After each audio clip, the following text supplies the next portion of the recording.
Hey everyone, I'm Secular Spirit coming to you live on the final day of Ramadan for this year. So, yeah, it's been a long month, and for you subscribers and people who've been with me for a while, I hope you've enjoyed my Ramadan themed content for the past month. It was really interesting to see how as we talked about in previous live streams, if you've seen them, how this really is a challenging time for ex-Muslims because this is the time when it's the most difficult to, let's say, if you're closeted, to pretend to still be Muslim amongst your family because there's all these things you're supposed to do that are part of the Islamic tradition, all these extra prayers that you're expected to do as well. And so, especially with tomorrow being one of the most important holidays in Islam, Eid, it's very difficult to realize that there's nothing that you're supposed to be doing or that you want to do when in the past this would be an exciting time, a time to spend with family. And uh, if you're a kid, you get gifts, you get new clothes, but instead, as is the case with me, I suppose it's just another day in the year. So that's something I'm going to talk about a little bit later as part of our main discussion for the stream. Should we create a secular replacement to Ramadan? What would that look like? What benefit or good would come of that? What are some pitfalls of doing something like that? And the last thing I want to talk about is if atheists are even interested or motivated to do something like that in the first place. So there's a lot to discuss here, and I should mention that if you want to call in and share your own opinion and input, I know there's a lot of people who disagree with my viewpoint that maybe we should do something. And some people say, well, we're already kind of doing it with things like, let's say, St. Patrick's Day. But yeah, so let's discuss. And before we get to the main part of this live stream, I wanted to make a special announcement. So it didn't really occur to me to do this necessarily because unlike what some of my critics would say that I'm doing this for the money, I'm being paid by Zionists, white supremacists, or whatever it is, seeing that I'm a fake ex-Muslim, of course. Never occurred to me to try and make money doing this. I kind of started this as just, let's say, a passion project, and also because I just felt there was this really important need to talk about all sorts of things regarding Islam and its issues that I think is difficult for other ex-Muslims to talk about who aren't as fortunate to be in my situation, living in a safe country, Canada, and also I don't have issues with my immediate family when it comes to it, so I'm not afraid of being outed per se. I do have some concerns, which I've also shared in past videos regarding my career. But yeah, essentially, I never looked at this as a replacement for my career. I just wanted to do it and see what happens, and it's been amazing that uh, together we've built this little community here, and it's great to see so many familiar faces, the same people showing up to the live chats and participating and engaging. So that's really been wonderful, and so that's why I finally decided to start a Patreon. Launched it, I think, yesterday, and it came by the request of a few of you. And so, if you are interested in supporting this channel, you can find the link for the Patreon in the video description. And just to kind of explain to you where the money would go quickly. So, for those of you who don't know, I work as a journalist. I'm a freelancer, and the way it works is I don't have a salary. I kind of just make money on different assignments. And I found myself in this very difficult position over the past year since I started this channel where I have an idea for a video and I want to work on it. I want to do the research. I want to do the tedious part of the editing, but I just don't have the time because of my day job. And because of that, I don't make videos as often as I would like to, or I'm just straight up too tired to do them from my day job. So the main benefit, if you want to assist in this and if you want to see more content, is I'll actually be able to turn down doing certain assignments so I can actually just work on the channel. So that's the main benefit if that's something that you'd like to see. And I also wanted to just show you a quick give you a quick look at what I've done for the Patreon. Let's pull it up here. So I had a little bit of fun with the different membership levels or tiers, whatever you want to call them, giving you different options depending on how much you want to support the channel. I should mention that any support you want to give is amazing. And if you even are just considering it, I really appreciate that as well. No pressure, obviously. So we've got it was kind of fun naming them. Got the Gervais. So that gives you the basic perks, general support for the channel. I'll give you a shout out at the end of my videos, and you can also vote on future video ideas. And then you got the next tier, which is the Hitchens. And the Hitchens will get you. So I'm a writer primarily. So inspired by the old Vanity Fair columns that Hitchens used to do, I'm going to be writing twice a month essays on current issues, topical issues, whatever might have caught my eye, my interest. I kind of do that anyway on my own. I just kind of write them for myself. So it could be anything from pop culture, let's say the Johnny Depp trial that's all over the news right now, or something that's more politically themed, whether it's the Ukraine-Russia war, the Russian invasion, or anything like that.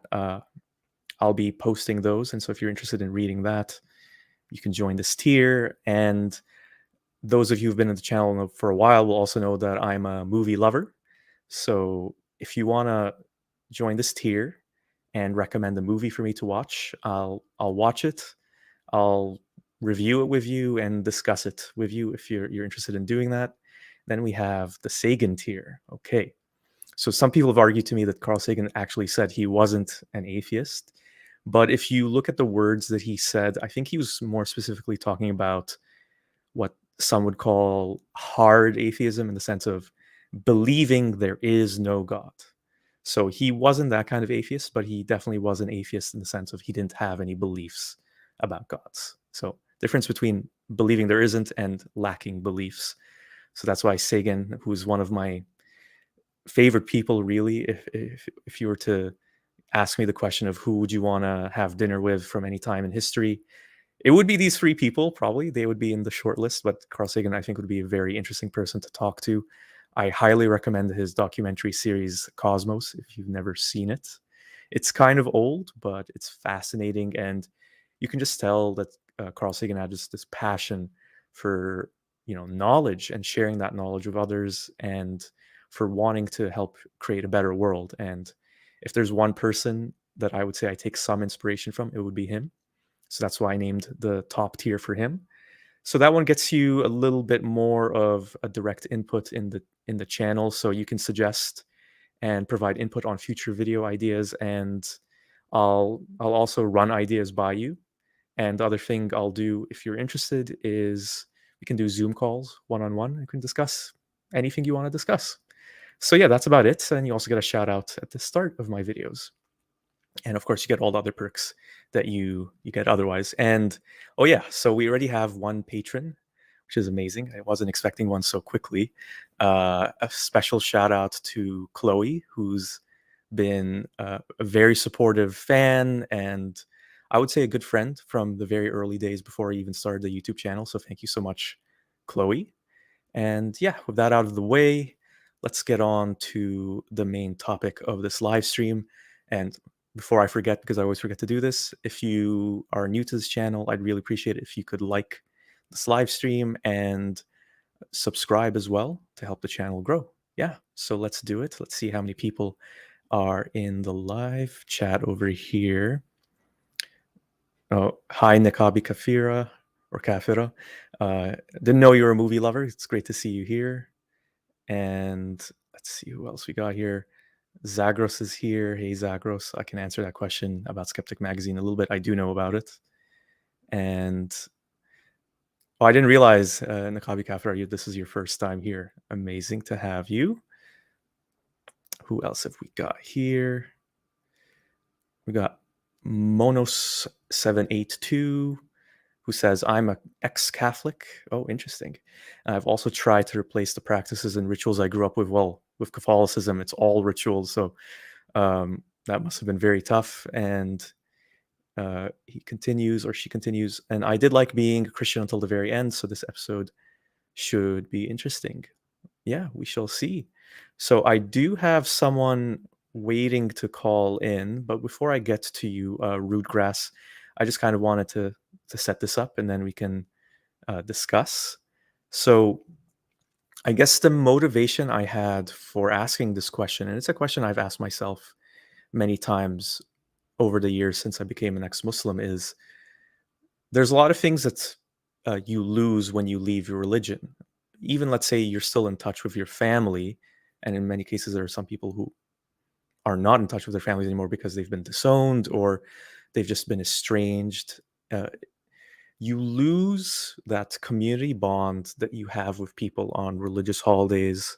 Let's say like Ramadan right now, as I mentioned earlier, tomorrow is this incredible festival, this celebration where you finally break the fast and you have a big feast, and it's a time for family and friends to be together. And as I mentioned, I'm personally doing nothing for Eid this year, and that is by my choice, just because I just don't believe in what's behind it anymore, and that is a loss. So you lose the community, you lose that sense of feeling like you're united with others in this singular purpose. You're all doing the same thing, and I guess the other thing that I think you lose with Ramadan, and this might be a little bit different compared to other holidays, is that Ramadan is supposed to be this time where you're taking a step back from your life. You're resetting. You're taking stock of what you've done in the past year, and it's kind of awkward to use the word trying to find spiritual growth, because spirituality is so vague, like a very vague notion. I know it's in the channel name, uh, but I think what it does is it just gives you time to just take it easy, to stop thinking about all the, I would say, the less important things in life, and to focus on what's most important, and also your treatment of others and your treatment of yourself. So it's a time for self-reflection too, and you really get that with the beyond just the five daily prayers, with all the prayers that Muslims do during the nights, the Taraweeh prayers. You're doing that for hours, sometimes every night, and it has this meditative quality to it. And I think that's hugely beneficial, even if we disregard the whole, doing it from this belief of a God who will punish you in hell and all that.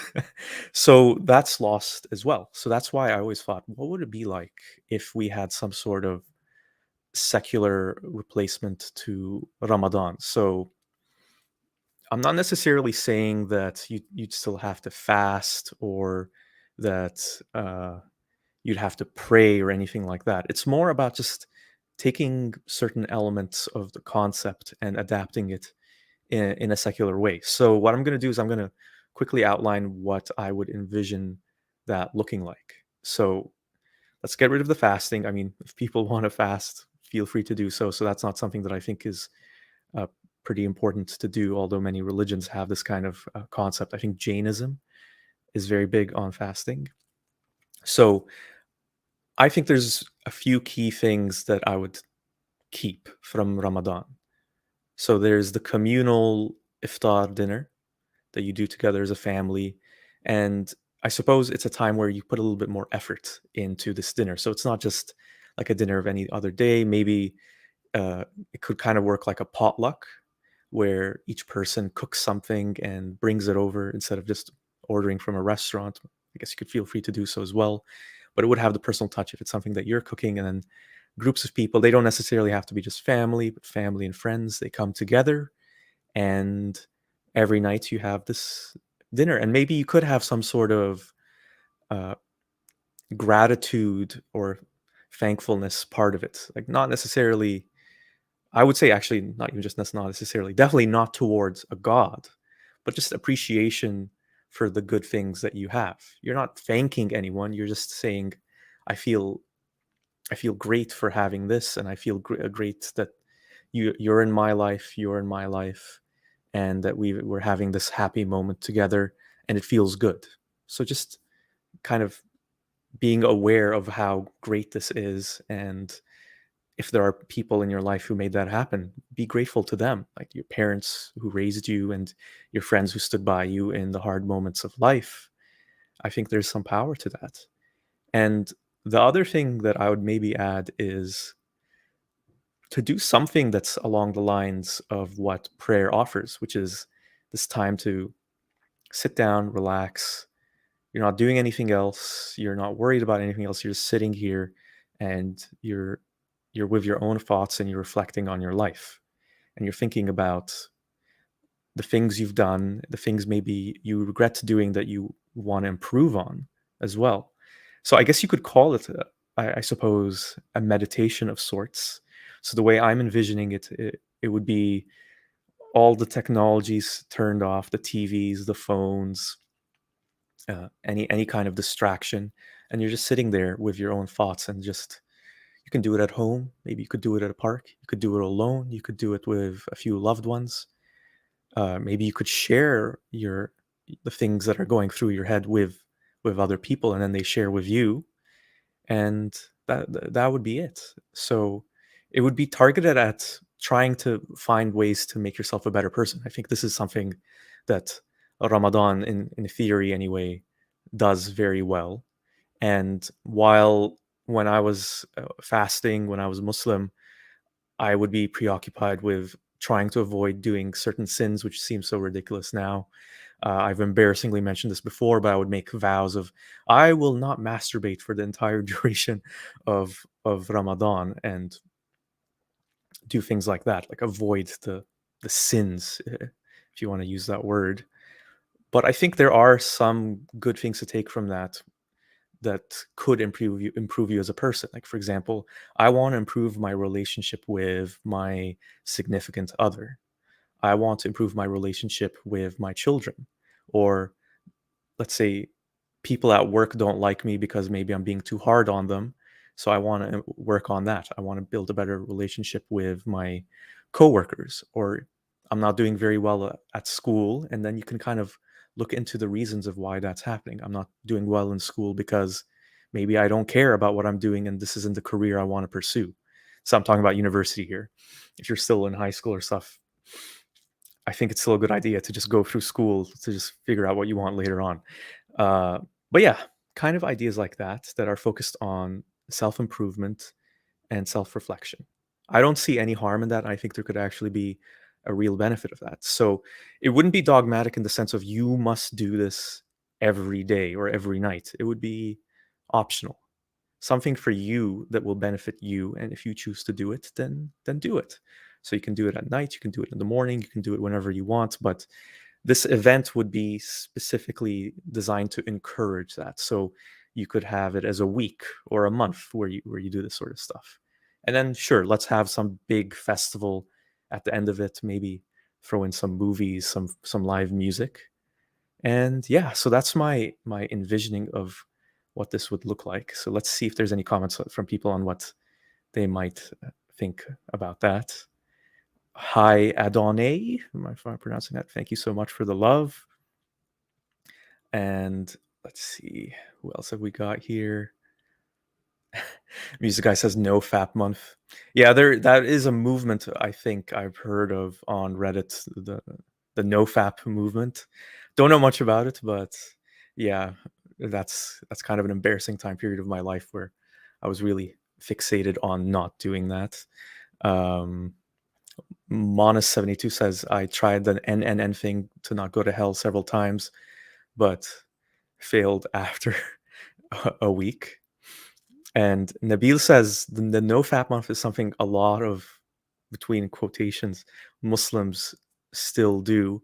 I guess that's not surprising, although when I was in that point in my life, it really felt like I was the only, I would even use the word pathetic person about myself. I felt pathetic that, oh, I can't help not doing this. How weak am I? How will God judge me?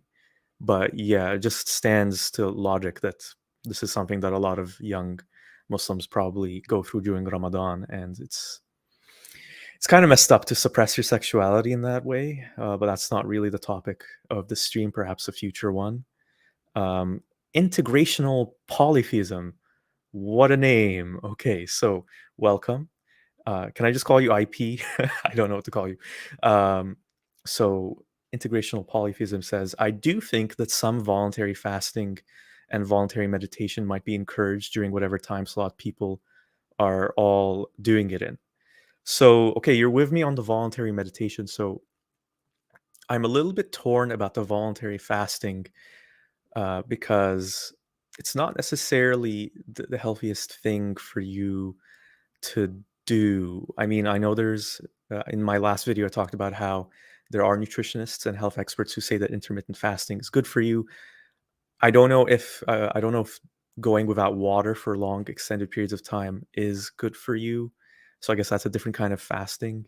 But just generally speaking, if people feel like they gain some sort of benefit from fasting in terms of maybe appreciation for the good things they have in life and they want to do that, I don't see any harm in doing that as long as they're doing it safely and not putting their health at risk. And yes, agreed. Integration of polytheism. Wow, it's really a mouthful. Because with Ramadan, everybody's doing it at the same time together. Yes, I think that's the real power to it. Yeah.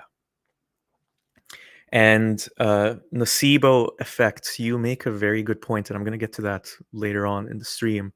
Making it optional would mean low compliance. So I'm going to just put a star on that comment because we will get to that later on. Okay, let's see what else. So time space. Hello, welcome. I used to feel great last day of fasting. I know. It was a wonderful feeling because you'd have the sense of accomplishment first of all, and also just looking forward to the big feast on the next day of Eid. Yeah. And Zagros says a Muslim ex-girlfriend of mine once said she didn't want to have sex with me during Ramadan. I thought it was stupid, but didn't say anything. We had sex a couple days later. Yeah. Yeah, I think that's a very typical story. Good delivery there. It was almost like a stand-up joke. uh, um, and Gerwalk is here. Hello, Gerwalk. And okay, so we've got a couple people in the private chat. Uh, all right. Okay, Rude Grass. I'm gonna get you in. Just give me a moment. See if you're ready. Right. Yeah, let's give Rude Grass a moment. Oh, Rude Grass is here. All right, so I'm gonna bring you in 3, 2, 1. Hello, secular spirit. Hello, Rude Grass. How's it going? It's going great. It's the evening here. Oh, It's the okay. evening here, and it's past, Salat al-Maghrib. So it's Oh, okay, great. Well, it's nice. I don't think we've ever talked before. I don't this recognize your name. this is my first time here. This is your I haven't, debut. yeah, I have been following your channel for a little bit, maybe a Oh, month or cool. so. This is an alternate account because when it comes to things like these, especially, I really don't want people tracking my For sure. recommendations. Uh, so I'll get to that in a minute. But yeah, this Yeah. is my first time talking to you. It's a pleasure, really.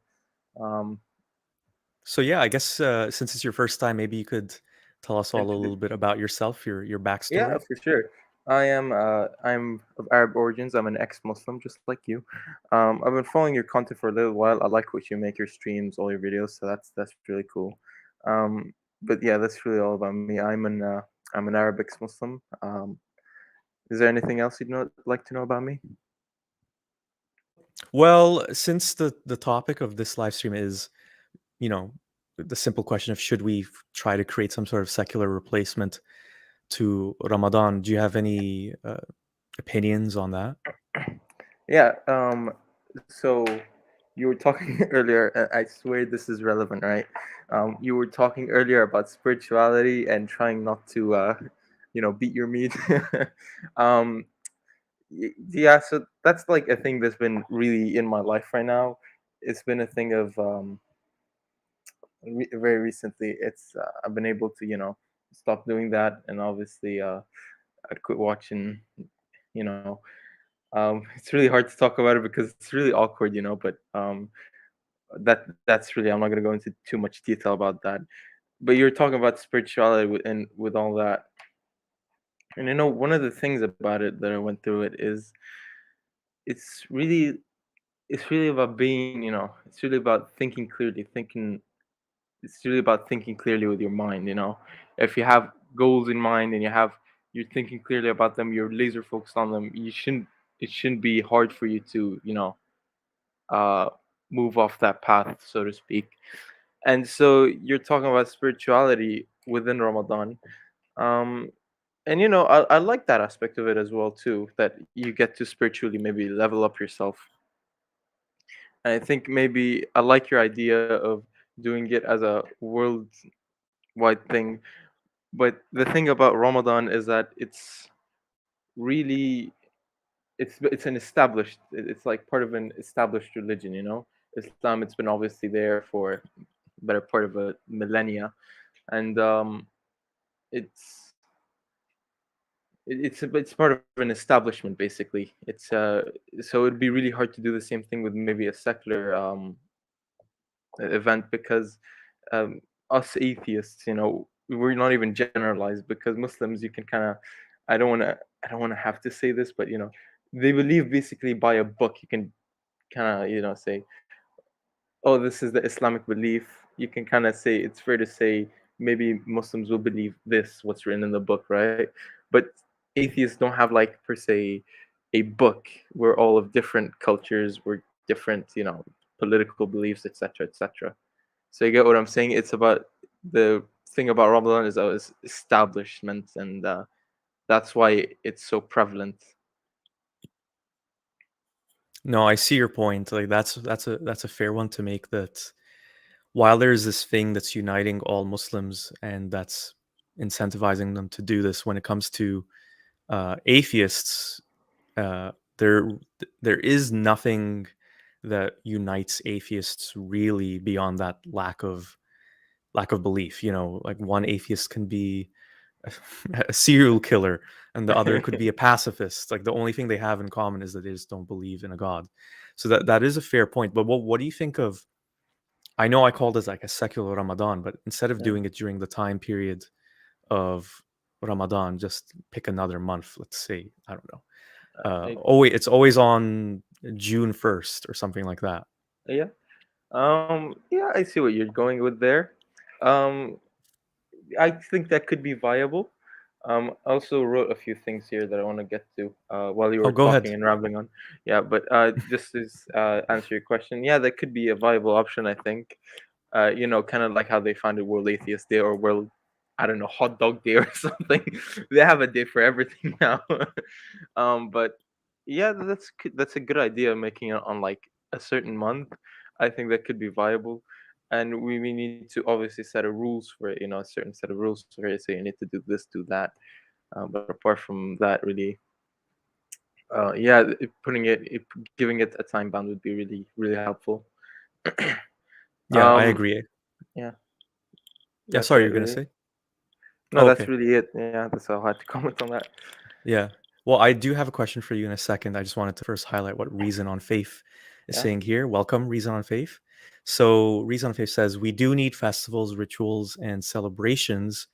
I just think we need to create new ones on different days instead of repurposing religious ones with a lot of baggage. So, I agree with you there, Reason on Faith, and that's kind of what we both of us were talking about, right, Rugrass? Yeah. So that's actually one of the things I wrote down here. You call it a secular Ramadan, and from what I know, you're an ex-Muslim, is that right? Yeah, Okay. So this is I'm not gonna blame you for this, but a lot of the things you say about this particular event, um, is gonna be like, you know, towards the Muslim version of Ramadan. You understand what I'm saying? Like of you kind of course. not accounting for what Christians or Hindus or whoever else has. But I don't blame you for that, because that's kind of what you've been raised with, and frankly, same. But I think we need to make it more generalized, as in like everyone could participate, and it's not just piggybacking off Ramadan, which is a Muslim thing, or Islamic thing. Yeah. No, I see your point, which is why I try to be very selective on what we would take from it. So what's one thing that everyone likes to do? Eat, I would say. So you would take the iftar part, and everybody likes to socialize for the most part anyway. So you'd have that element of it too. And I think, what else did I say? So you would take the maybe that's one part that maybe some people wouldn't want to do, is the voluntary meditation or self-reflection time. But even that, I don't think is necessarily something that would be confined to the Muslim culture. I think you can see the concept of meditation in a lot of different cultures, and a lot of people, religious and non-religious alike, do that kind of thing. Mm. So I guess my question for you is that something that you would say is a universal benefit, the meditation part? Meditation part, right? Meditation, it's a really, I would like to view meditation as something about training the brain. And actually, again, back to my recovery from addiction, I had to do a lot of meditation to like train myself. Okay, you gotta not do that anymore and rewire my brain. It being part of an event, it would really, bring awareness to what it is really and how helpful it is in times. It really, uh, because meditation is about training your brain, as I said. You can go out and do sports, you train your muscles. In that case, you go out and run, you train your legs. You go out and lift weights, you train, you grow your muscles. But meditation is about training the mind on how you want it to think. You're wiring it on how to think. I think if we do a month or a period of time where we bring, it's a time to do that. Basically, it's a special time where you can do that, and everyone else in experience and non-experienced people in that thing, spirituality as a whole, not just meditation, because um, it goes into a lot more depth. But back to my point, it would be really helpful to yeah, bring a lot of people experienced and inexperienced in meditation spirituality to that. Yeah, that would be really nice, I think. Only if we can get established, obviously, and we need to spread awareness about it. But I see the idea, and I think it would be really nice. That's really interesting to know, because the way you kind of compared it, so it's like like the meditation is like training the brain. I've always heard that about it, and just to be completely honest, and like me personally, I have meditated, but I do find it to be a struggle. I guess maybe my brain needs more of the workout, because I do have all those distractions just coming into my brain, which is, I think, part of the process, right? You have to not necessarily fight those distractions, but see them for what they are, and let them pass like clouds or through the sky of your mind. Or I've heard that analogy for it too. So perhaps even for someone like me, this, like, having some sort of event like this will incentivize and motivate me to actually do it, as opposed to now where I don't really do it very much, although I do want to do it. Yeah. No, I see your point. Honestly, when I started out, it was purely just to help my addiction because I needed to rewire my brain, as again for the For sure. millionth time. But um, that's the thing about it. How I set out about it actually was that I knew I was gonna have these distractions about it, but I was laser focused on dealing with the addiction. And I forced myself at the worst times of my addiction to sit in my room, lock myself in my room, and I put everything outside that could possibly distract me. And I just sat in my room 30 minutes a minimum every day. And I thought out loud. It doesn't have to be in your brain. You can speak to yourself. I speak to myself all the time while walking outside. But it really it's about, controlling. It's about, being training your brain to think a certain way. And if talking to yourself helps you with that, then you should do that. And that's how I set out about it. And I think that worked, phenomenally. Obviously, it won't work overnight, but it does do wonders, I would say. And it's not just about my addiction. I remember, uh, you know, um, at the time, uh, would I have high school, right? I had, my very last exams for university, and what you know what I put into that, I had to change the way I looked into it because I had to put in some effort, but I just wasn't it just wasn't there. So I I kind of had to, sit down with myself and say, okay, I need to I need to put work into this. And I didn't just build motivation, I built discipline through that. And I think, again, if we had an event where we would be able to bring awareness and we would be able to group people in experience and experience and we'd be able to help each other, that would be amazing. That would be a good thing. Yeah. Amazing. Okay, well, thank you. So I guess the next question, because we have to look at it from both perspectives as much as Yeah. possible, especially because we want to learn from the mistakes of religions that they often Hmm. make. So my question for you and everyone in the live chat and anyone else who wants to call in is, what pitfalls do secular events need to avoid? And by that I mean, what issues that religious events like Ramadan or Christmas or Easter or whatever you want to call it cause that could possibly be caused by secular events, especially if we start, I think, making rules and obligations around them. What pitfalls do secular events need to avoid? Now that right there is a good question. Um,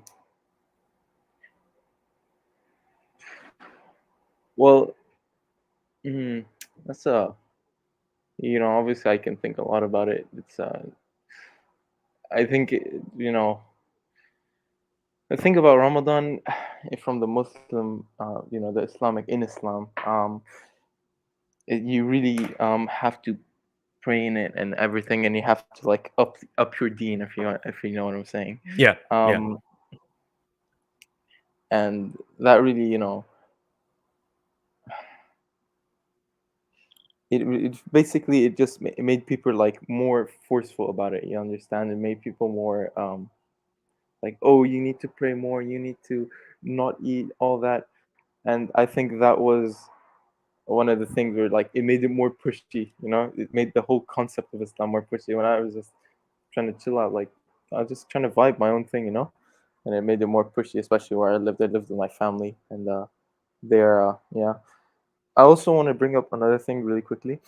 um to me at least, in my family, more than a religious thing, it's a family culture. So even after that, I'll probably adopt some of it just for the family culture, but that's just me personally. So yeah, I think one of the pitfalls is about it being pushy on everyone, and that's one of the things that I noticed is I totally agree with you. yeah. As Nocebo Effect said earlier, so here's the problem. Making it optional would mean low compliance. And I think that is something to be said about human nature, where let's say that we don't have a God who is supposedly the one who created us and loves us and can get us into paradise and can put us in hell, then maybe people wouldn't want to be interested to do it, especially if you want to just to even take a look at it from the capitalist materialist mindset. Well, you're not paying me to do it, so so why should I do it? So it would really have to be optional. And I think, as you were saying, the problem is, if we want to increase compliance, let's say by starting to make it an obligation or making people make commitments, uh whether it's like, just a verbal one or a signed contract or I don't know what, uh it would become dogmatic. And I was joking with my friend the other day that it'd be so interesting if we somehow found out that something like, let's say, Christmas actually started as an atheist secular tradition, but then so much time had passed and so many of the rules had just become concrete, that it became a religion. I just thought that would be like an interesting, maybe fiction So you idea. But you see my point, I think, that yeah. if let's say that we intended it to be this secular thing, what if the rules we created now would become a religion just because it became dogmatic? So in 1,000 years, everybody's celebrating our event, and maybe it would be prayed to a god called atheism, or secular. The name of the god is secular. Yeah, That would be pretty. I know that's pretty absurd, but that butterfly that effect.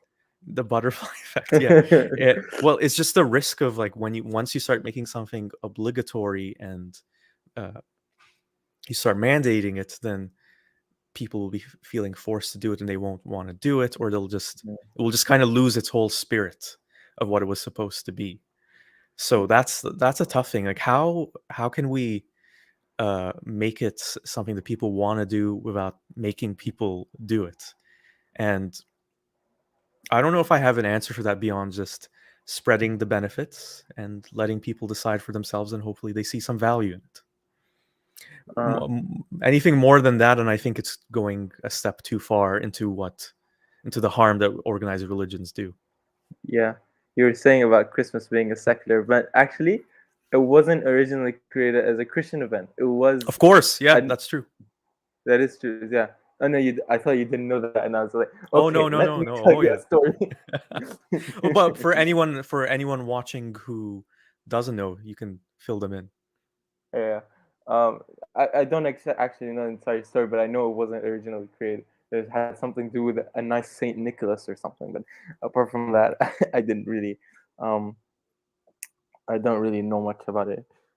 It's Christmas anyway. In general, it's not just celebrated by Christians. I know a lot of people, my No, atheist friends celebrate it as well. So it's a that's a more of a perfect example of one that's kind of just become this consumerist it's secular a holiday tradition. in many ways. Yeah, it's a A lot of people, tradition. yeah, It's a tradition that increasingly has nothing to do with the religion behind it. Uh, but as I think I can't remember who mentioned this in the comments. I think it might have been Reason on Faith. But the thing is, while we're still perpetuating it, even though we're not really believing it, some people are believing it, and some children are being raised into it, raised into which is Christianity, true. believing it. So the longer we perpetuate it, you could maybe make the argument that it's the longer that the religion will continue to exist with all of its, Yeah, harmful ideas. yeah. It's really the Yeah, balance between making it something about making about establishment and making about you know bettering yourself. I remember it saw this video one time. Madonna, the music artist, she said something like, religion is conforming, religion is establishment, religion is suffering, religion is judgment, and as, as long as that's the thing where it comes to, if we put it really on a scale, where it's like it's a secular event and it's a religious event, and if it becomes really about those four things which you said, establishment and conforming and judgment, it's gonna become extreme, and if people really take that seriously, well, what you said is going to happen. But again, if it becomes too secular and it's like, it's probably going to die out, because it's just like, if there's too much gray area in it, it's going to die out because people aren't sure how it's going to go. So I think there's going to be a balance between how established it is and how much is up to you, and you get to decide what you want to do, really. Because at the end of the day, we really want people just to decide for themselves. I mean, that's the core message of um, agreed. Yeah. the yeah. No, that's totally right. Yeah. Is there anything else you want to share, Rootgrass, before I let you go? Uh, no, not really. I mean, yeah. Thank you so much for having me on here today. Thank you for It's been really coming. nice Yeah. talking to you. I'll be back if you have another call. Inshallah, I'll try my best to attend. Oh, for sure. Yeah, yeah. Welcome, and it's great to hear from a fellow Arab as well. Welcome to the live streams, and I hope to see you here again soon. مع السلامة حبيبي. مع السلامة. All right, so that was Rude Grass. Pretty interesting ideas about what the risks would be and what the benefits could be. And I thought it was interesting what he was saying about the benefits of meditation, where, as I mentioned earlier, I don't do it much, but I've heard so much about the possible benefits. And I guess I have done some meditation in the sense of I do sometimes just sit without distractions and just think about my life. Maybe that's not meditation per se, but I think I have gotten benefits from doing that, and it is something I want to do more. And if there was some sort of secular event which focused on that, that might be a good thing. I don't know, But yeah, let's take a look at some of the comments in the live chat. Got a couple more here I wanted to highlight. So Nabil says a possible idea would be to maybe give up something over the month, kind of like Christians do for Lent. This would be optional. So giving up food, giving up uh, sex, I don't know, giving up something. That is an interesting concept, depending on what your goal is with it. If, like I mentioned earlier, the goal is so that you can have more of an appreciation for what you have and to think about the other people who maybe aren't as fortunate to have what you have, I don't really see that being a bad thing. So that's an interesting idea. And I wanted to also highlight something that Adonai said.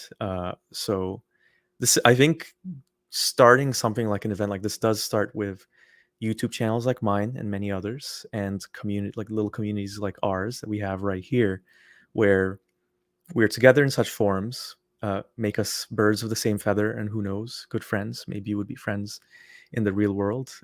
Yeah, and I think that's how it starts. We have conversations, we share ideas, and then hopefully, uh, I'll share what Rootgrass said to someone else. Maybe you'll share what was talked about in this live stream with someone else in the real world, and then it grows and builds, and who knows what that can lead to. So that's an incredible thing to think about.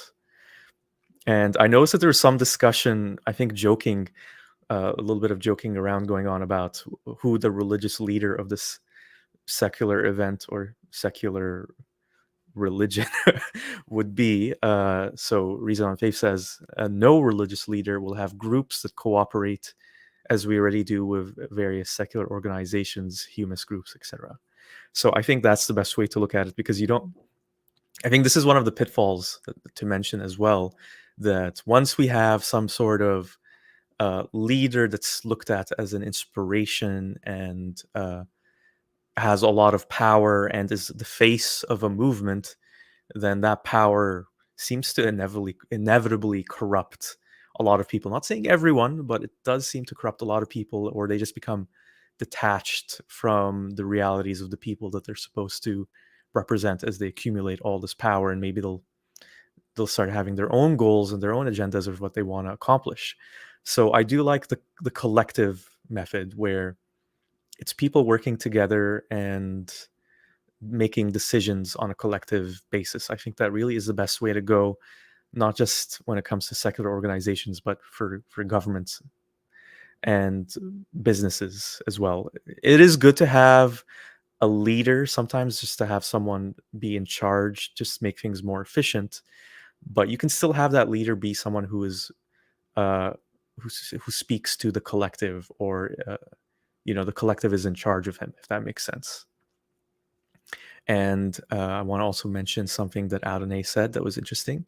So I think we need our own events, Adonai says. I'm afraid to call them religious, as the term is far-fetched from what we believe, or I guess what we don't believe. Perhaps to get together to simply meet up, talk over new trends. I think that's all it really needs to be to start, and things can build from there. I mean, there's all sorts of meetup apps and websites for things like this, and you can really become part of some great communities doing that kind of thing.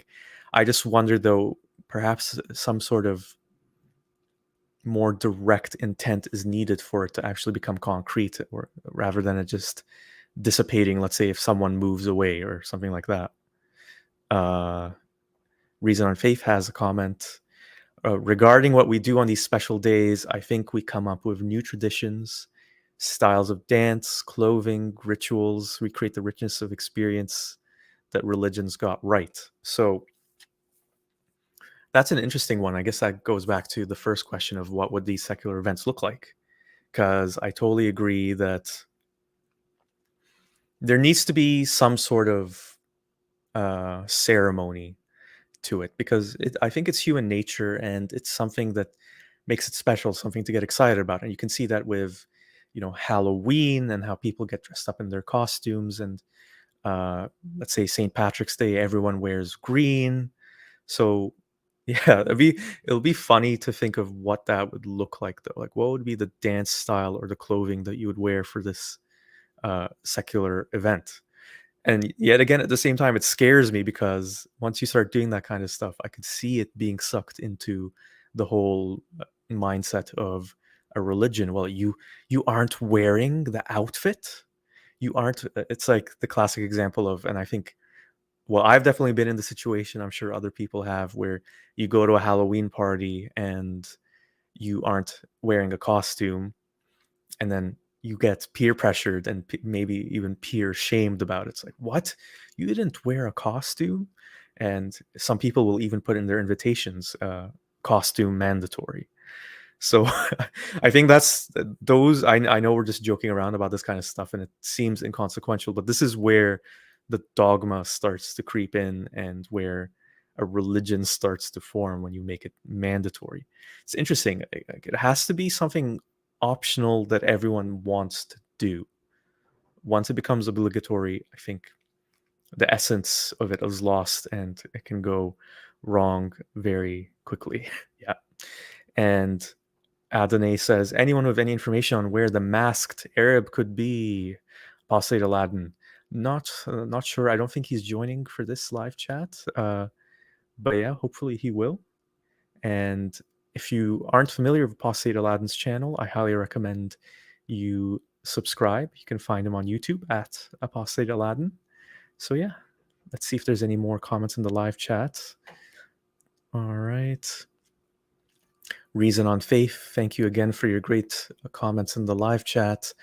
So Reason on Faith says it will be low compliance as optional in the beginning, just like few people come out in the beginning, slowly grows on people, and then because of FOMO, they join in. FOMO, the fear of missing out, one of the most powerful tools to get people to do things. Indeed, we are social animals after all. And so Jojo Freelancer KUP asks this question: isn't there a place in between atheism and organized religion? So of course, I suppose there is, but I think what we're kind of trying to look at here is when we're talking to atheists, people who've left Islam or people who've left other religions, and they're missing that connection that they got from the religion.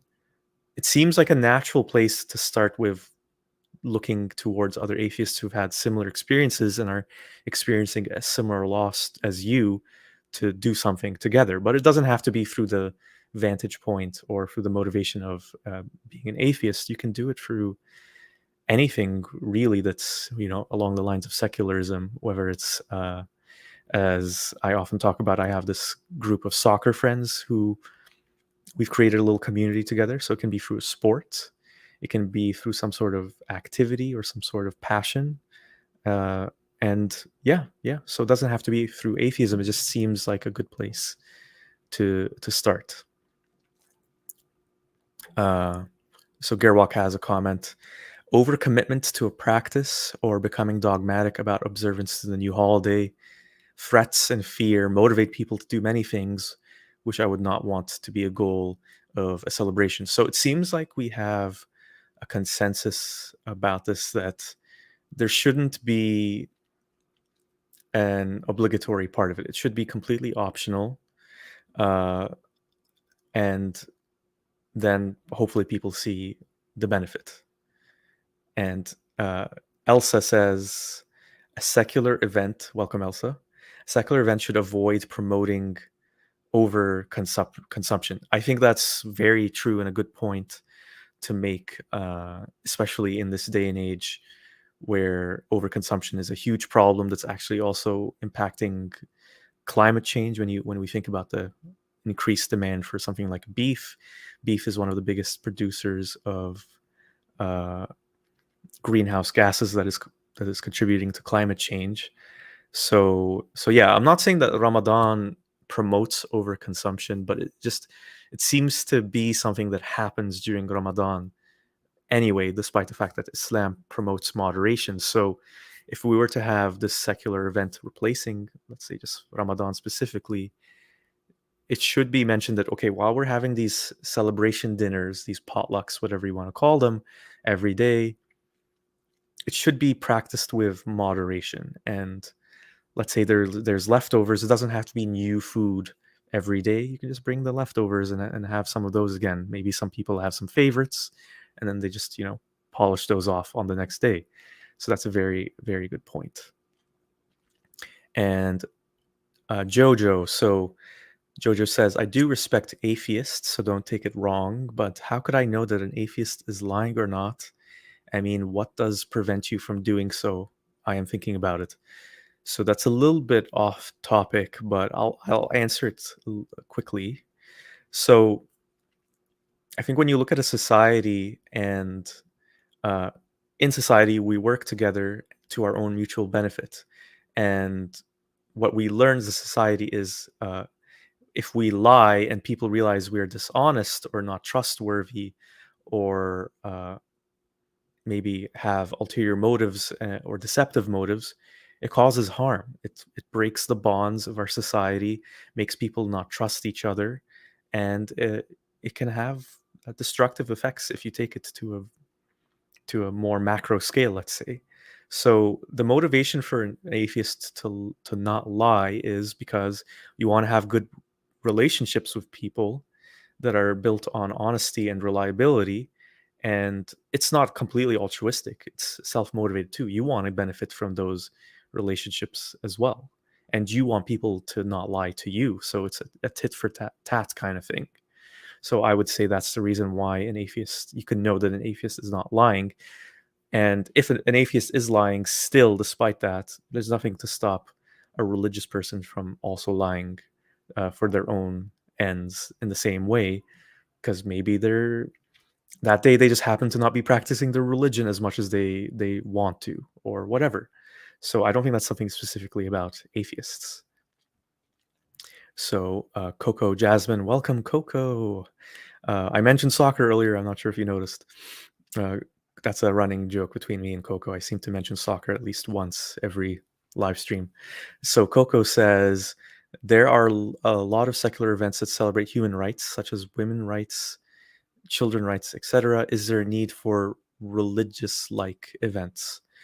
So I think it'll only be a religious-like event in the sense of it's giving people the communal benefit and the self-help, self-improvement benefits that religious-like events give. So that's where the tie into religion ends. We're just taking, I think, and this is something I've always argued for, why don't we take the good stuff from religions, from religious events, and discard all of the harmful, toxic, dogmatic, unfounded stuff, and then let's see what happens.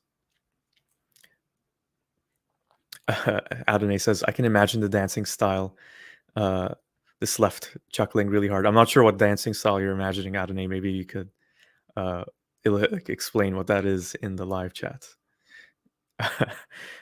But yeah, okay. So IVF Chick has a good example.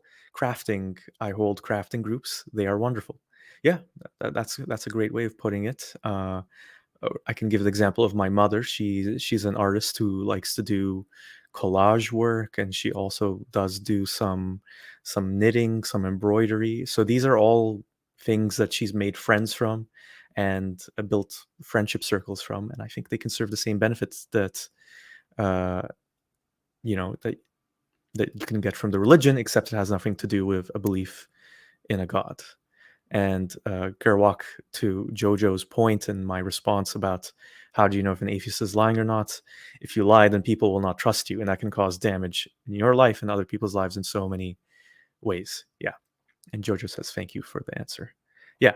So, okay, we're at the hour point here in the live chat, and I want to get to the last question that I wanted to discuss with you all. And just a reminder to everyone watching, if you want to call in, the link is pinned in the live chat. Feel free to do so if you want to share your input. But let's see, the last question I had to ask. This is a key one. I think the most key one. So we've discussed what this kind of secular event would look like, what would be its benefits, what are some pitfalls. But are atheists motivated and interested in doing this? So I think this is a very interesting question because we can talk about it all we want, but, and this is something that religious people I think will argue, and perhaps rightly so, is, well, we have Christmas, we have Ramadan, and because of these things, let's just talk about Ramadan for a moment. Uh, we're doing the prayers, we're doing the good charitable deeds and donations for the poor and needy that we're encouraged to do during Ramadan. Are atheists doing those things of their own accord without the incentive or motivation of their religion? And truth be told, and I guess I can only say this anecdotally, is that yeah, a lot of atheists don't really do any of this kind of stuff because uh, they just don't, and they're not really put in a position where they're even asked to do so. It's something that they have to go out and do, and I think it's just human nature that if something isn't being asked of you, especially when it comes to helping others, it might not necessarily occur to you to do it. That's why a lot of charities, a lot of not-for-profit organizations spend a lot of their time and money on marketing and messaging and getting that out there. That's why you'll see, especially in Western countries, you'll see people on street corners asking for donations to all sorts of things because it might not occur to you to do it or even to even be aware of such a thing existing as Habitat for Humanity, for example, if you aren't being actively told about it. So that is something that has troubled me about this whole discussion, because the question becomes: do we need a religious structure and a god to incentivize people to do this kind of stuff? And I don't want to say that we need it. It definitely seems to help if we just look at human history and just what's around in the world today. But I will say this with a very important note. I think we have to recognize the fact that if we're alive in this world today, we're coming into this world that has been molded and shaped by religions. So more so in the past than is the case today, public life, even your personal life was controlled and guided by your religion, by your religious leader, whether it's an imam or a priest or whatever, a rabbi. They're they're playing a very important role in social life and in what you're expected to do and what you're supposed to not do. So I think we need to give ourselves a little bit of a break in terms of adapting or transitioning out of that religious mindset where we're depending on religions and religious events to give us the benefits that we've been talking about in this live stream. I would say that we're right now in this transitional phase that's been going on for centuries. It's been going on for centuries where we're leaving the religions behind and trying to create something new without them. And it's going to take a long time. And as I said, it starts with these kinds of conversations. And as I said earlier, it might not even occur to atheists to do something like, oh, let me create some sort of secular group or like a secular event to get the things that you get, say, from Eid al-Fitr. So why not? Why not do it and just do it with a few friends and take it from there without worrying about, are other people motivated, will other people care, if I start a website, will people want to join, if I start some sort of meetup group, will others come? Just do it with you and your closest loved ones, your friends, and then see what happens. And just to say that this isn't just empty talk from me. I've been considering doing something like this on my own. Like it's kind of happened in little bits and pieces before, where I'll, let's say, host a movie night where everyone just brings snacks and then we kind of make an annual tradition of doing it. So I want to do more of those kinds of things and just see what happens and maybe see how it grows. But I think a thing to also note, now that we got that out of the way, is atheists are doing this stuff all around the world. It just isn't as big or as high profile as what religions do yet. So, for example, I'm a member of an atheist organization in Toronto where I live, and I'm not as active in it as I would like to be just because I'm busy with all sorts of things. But I am a little bit active in it, and there's people in that group that are really active in it and organizing events and meetups and all sorts of things. And I think there's something really powerful about that. Sure, what might have united my group that I'm talking about is just being ex-Muslim, but things can grow from there. And so what I guess what my message would be here is don't feel disheartened or unmotivated just because you don't really see something out there that other atheists are doing, or that isn't being tied to religion, let's say like a secular thing. You can find something and you don't know what to do, or maybe you're sitting here, let's say you're an ex-Muslim and you're estranged from your family, and there's this big day of celebration tomorrow, and you don't know what to do. Just, why don't you just ask a friend, hey, do you want to have dinner together? Let's cook something together and watch a movie afterwards, or go for a walk in the park. It can be as simple as that. And maybe the next year it will be 3 people doing it, the year after 10 people, and then it just grows and grows. I would say just focus on the present moment. Don't worry about it becoming something. Just focus on the personal connection, and let's see what happens. Yeah. So let's see if anyone from the comments in the live chat have anything to say about that. We did have someone in the private chat looking to call in. I think it was post Muslim. I think he's gone now, but we'll wait and see if he returns. Let's see in the comments if there's anything else to highlight. So Jojo's recommendation is the Atheist event could be an event where people talk about stories, maybe stories for moral lessons. I think that there is something interesting about that. One idea, as I mentioned, I'm a movie lover. One idea that could be interesting is to have certain movies screened that are, thought provoking and do share those moral lessons. Uh, Again, we don't want to be too prescriptive with this kind of stuff. So if it was to be something like that, it would be something that isn't really shoehorning in this one specific message with like a tunnel vision. So I think that's kind of the concern with certain stories, is that there's always an agenda behind them.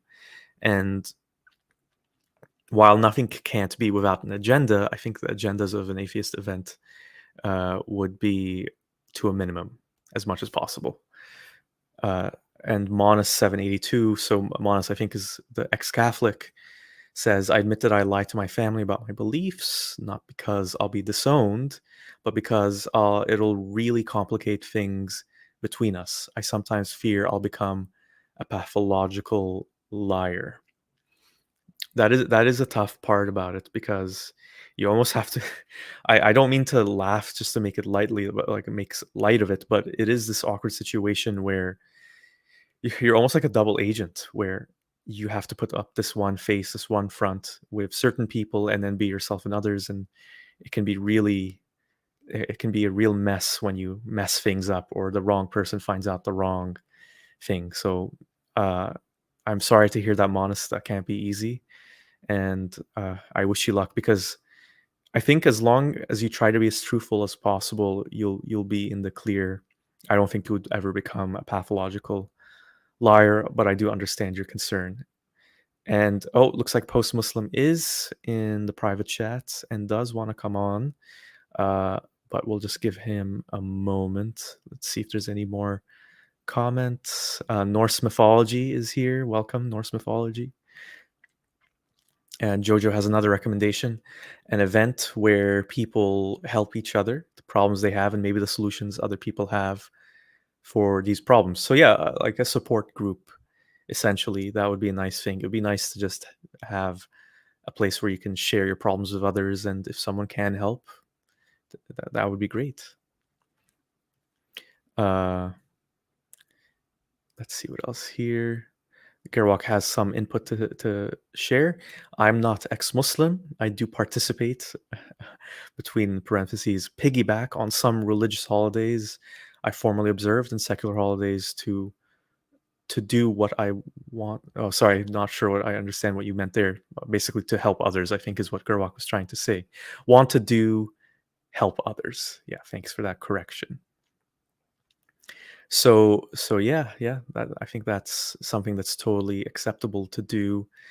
As I mentioned earlier, the risk is when we participate in religious holidays in a secular way, are we playing a role in perpetuating the dogmas behind them? I think that's a bit harsh, but it is a valid concern. Coco Jasmine mentions secular day does exist, but not globally, I guess. Well, see, that's kind of an interesting point.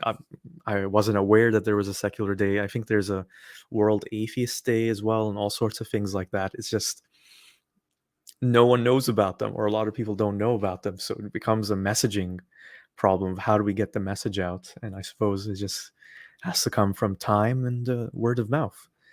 And okay, Post Muslim is ready. Okay, Post Muslim, I'm going to get you on live in 3, 2, 1. Post Muslim, are you there? How you doing?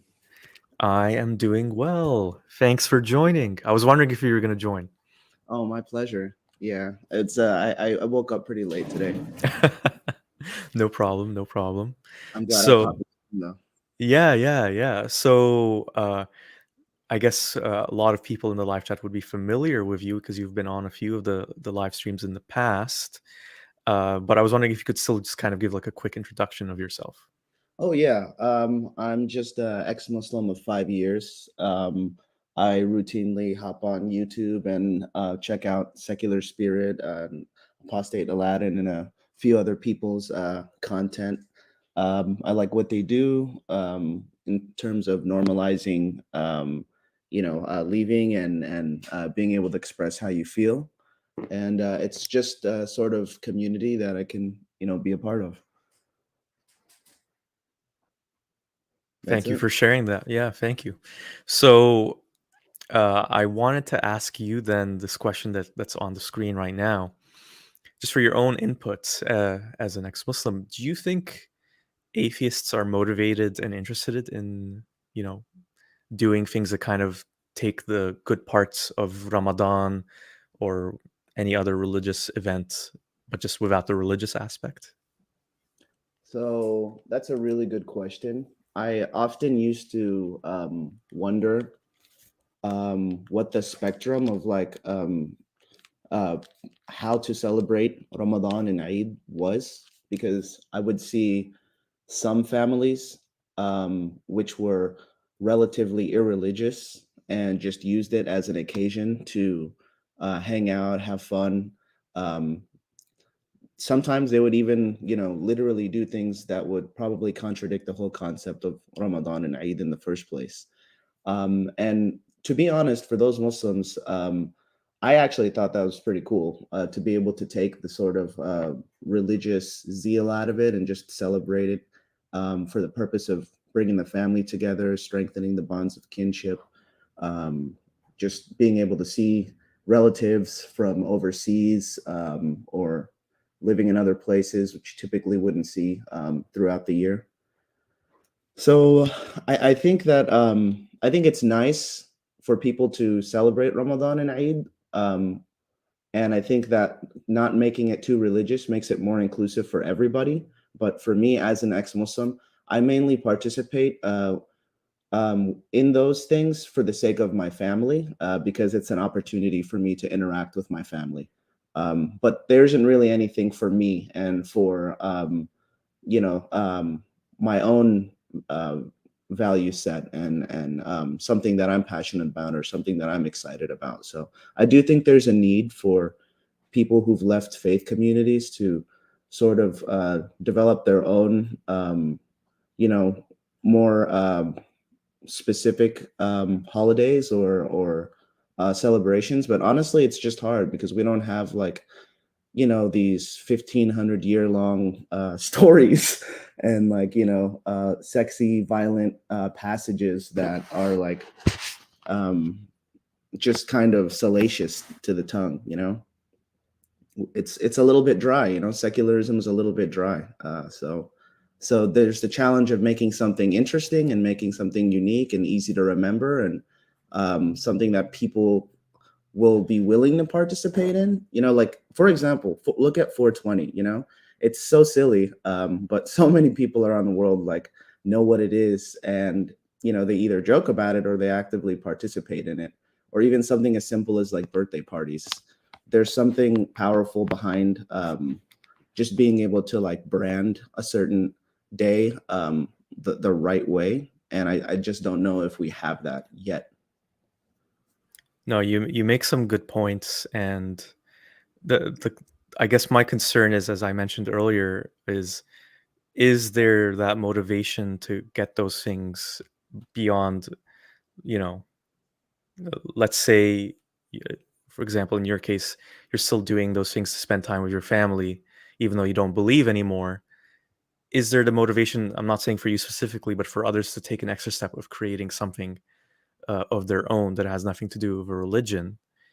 uh, Elsa here makes a good point that I wonder if there is enough sense of community among atheists for shared events. For many people, I Right. don't think it is a main part of their identity, whereas for many religious people, it is. Yeah, that's a fair point, because atheism is like a negative thing in a sense. I mean, negative in the sense of it is not something. Right. So when you say you're an atheist, you are lacking belief. It isn't really saying anything about you. It's saying what Right. you aren't. So I guess that's a hard thing to build a community around. So what is then the best thing that is most universal to us that we can build something around that has nothing to do with a religion? um Money? yeah, I know, right? I don't know. I don't know. What's like a positive universal thing that Well, I would say food? maybe like okay, there's one is I don't know that all people who leave faith feel like they're atheists, partly because one, um it's such a dirty word to a lot of people, and they don't want to associate with it, or they're just in some sort of intermediary stage between like a lack of faith and like in general, like maybe having some type of belief in something. So one, I don't know that it could specifically, it should be for atheists per se, because I don't know that anyone would want to, or everyone would want to associate with that or be a part of that. It'd have to be more inclusive than that in my mind. And then two, um, maybe like, and this is just me kind of like spitballing here, but maybe like something around recovering from like some type of cult or some type of indoctrination, like just maybe it's something to celebrate leaving something that was problematic in your life, particularly like organizations, whether they be religious or otherwise. I'm really painting with like a broad brush here, but um, that's all I can think of, celebrating like leaving something that was painful or restricting or just not based in truth. That's something worth celebrating for me. No, no, that's a good thing to think of, because that would be universal for a lot of people. Well, I'm just thinking about people, who maybe didn't grow up religious, uh, so they didn't have that trauma. Or I'm thinking of people who maybe they left the religion, but they didn't go through any sort of tough, traumatic periods to get out of it. We want to get those people too, right? So, Right. but then what are you left with? Like Human Day. I know, right? We are all human. It's interesting how even something like Earth Day, which you'd think is, well, we're all on Earth, we're all Earthlings, so you'd think a lot of people would care about that. But even, I mean, it is pretty big, but it isn't as big as many other events. Like, Yeah, is yeah. Earth Day as big as even something like St. Patrick's Day? No, Well, one we have to feel all depressed about how we're destroying our planet, and thinking we're doing something by switching off our lights uh, when we're not using a room. Or can I just get like hammered drunk on St. Patrick's Day? So it's interesting, because I think what the incentive is in terms of what is the thing that's universal is also important. So human is too broad. Um, Perhaps atheism is too narrow. So it's tough. Like what have we got in the middle, really? Uh, I'm telling you, I'm not asking you to answer that question, by the way. It's just more like food for thought. this is the challenge of really like this is why religious organizations like spread so easily, because they're so good at marketing and branding, Well, and they've been because they're doing it just making for a long bullshit time. claims, for lack of a better word, Right, unfounded claims. We right, have the answer to everything. We have the answer to your meaning and purpose in life, and where everything in life came from, and where it's all going to end up. right. So it's hard to compete with that. Yeah, seriously, it hits a sweet spot for a lot of people. I genuinely wonder how many Muslims religiously celebrate Eid. I'm curious because for me, I was in a more like religious percentage of the Muslim community, and really not in touch with like cultural Muslims, people who are just like um, Arab or East African or whatever, and they just kind of meet with their families and celebrate. I'm curious because I wonder what brings them together, and if any of those values about answering like what happens after you die or like where we come from even have anything to do with Eid from their perspective. It's hard to know. I think I can only speak anecdotally, but I think there's a lot of Muslims who aren't really practicing. They just don't say that. And it's let's just talk about the fasting in Ramadan. It's almost just like a game, It's like a fun game of let's see if I can do it. Like, kind of like a personal challenge. Like, can I go without food for 12 hours? Right. And it's really nothing more than that. And you'll find that they don't even pray. So that is a good question, but I think the key thing to know here is they're still doing it. Right. Yeah, it's still being perpetuated, and yeah, it's so hard to compete with things that have just been around forever. I think especially for people from our cultures, uh, we have this reverence for something that's old. If something is old and ancient and it has been around forever, that means it must be good. Like, is that a fallacy? Is there a fallacy name for that? It's like the old fallacy. Oh, it's old, so it must be worth keeping because people in the past kept it. Right. But I mean, just let's talk about slavery. Slavery's been around forever. Should we keep that? I So know. yeah, Right. it's tough to compete though, because when can you start something new? When does it happen? I guess some people say it has to be or organic, but can you intentionally try to do something organic when you're motivated to do it? It's I, tough. It's tough. I do like I want to remain optimistic, and I think that in general, sometimes like having been in the Muslim community for such a long time, and just realizing how many people in the world, at least in the United States, are religious from faith communities, and just um, you know how hard they are willing to fight for their causes and for their plight.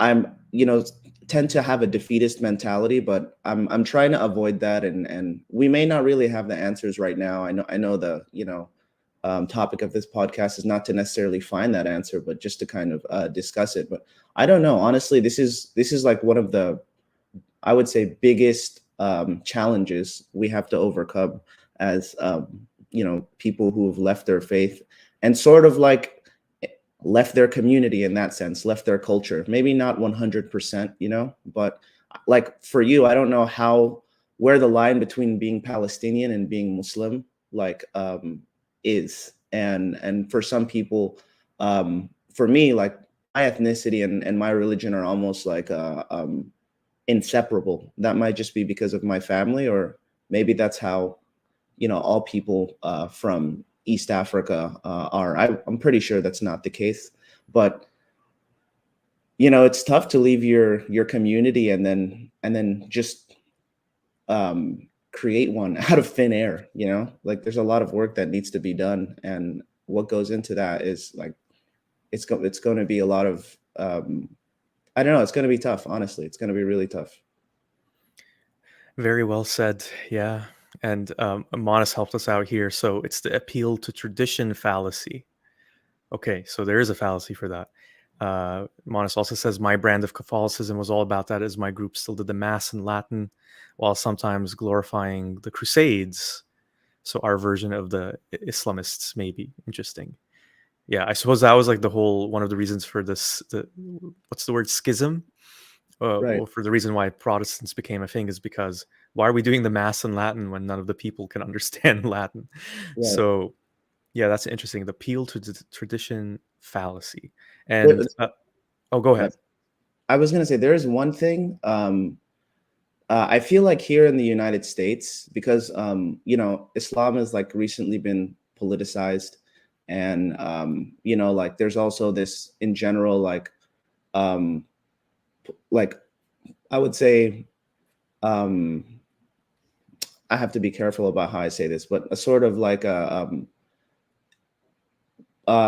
people of color are being more vocal about their traditions, their ceremonies, their views, and rightfully so. And there's some type of intersection between like Muslims in the West and people of color. And it's Eid and Ramadan here, at least where I am, have become even more sacred and even more important. More than just like a religious ideology, but now they're kind of like political statements as well, like in the sense that we're not going to give up our culture, we're not going to give up our ethnicity, our practices, we're going to continue this even if we're not practicing, because it's important for us to make a mark here in America and to show other people we're just as American as them. So I think like there are even more layers now to kind of strengthen these ceremonies and traditions that have been carried on, for God knows how many generations, which complicates the issue even more, really. So it's become almost like a political tool of securing your own rights and identities. Yeah. That's kind of interesting because, yeah, as Islam does very well, it weaves itself into your culture, your identity, so it almost becomes inseparable, which makes it even harder to get past, as we've discussed. Wow. Yeah. um, Jojo has a suggestion here of something that might work as something that unites us universally. Jojo says, we could say that we are special because we made it through evolution, and that we are all connected, and that we have the power to educate and do our studies. And through our studies, maybe we can create a better future. So that's an interesting one in a sense. Well, we're here. It's kind of like the argument of, well, we're here, so let's do something good with it.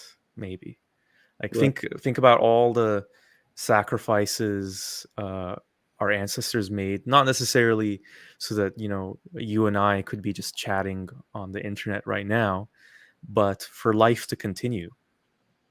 And I think there is a power to that, and there is some sort of responsibility of that, of how can we take the next step as a species, or even just as part of this ecosystem on this planet, and what can we do with those responsibilities in trying to make the world a better place.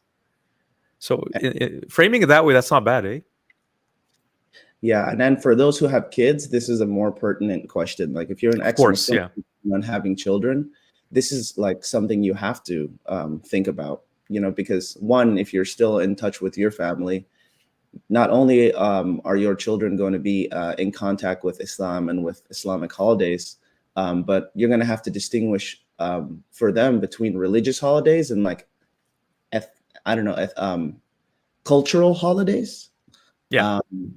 And it's going to be difficult. What will they have if they're not going to have Eid and they're not going to have Ramadan? I mean, maybe Christmas and Halloween, since they've become kind of like secular holidays to an extent, but it's really tricky because we're just dealing with other people's holidays, other people's traditions, other already pre-existing, pre-made plans, and when you have children, or when you're going to have children, you're going to have to explain to them what you believe and what all of these different occasions are, and why you guys don't celebrate the same way the rest of your family celebrates. That's very good.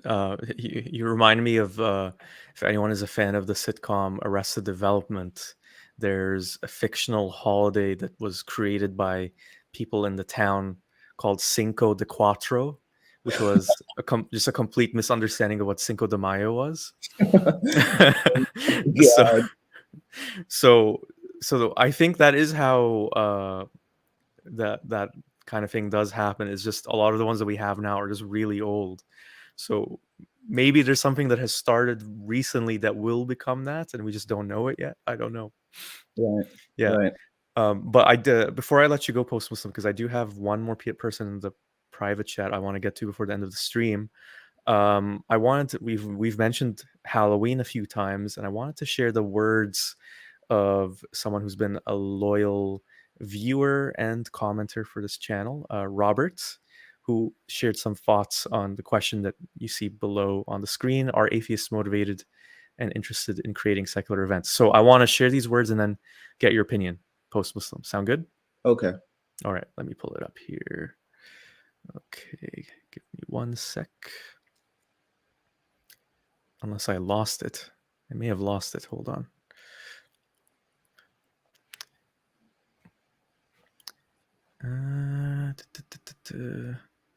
Yeah, I'm struggling to find it. My apologies.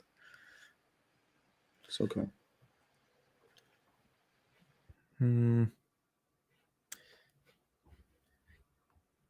Okay, just give me 1 second.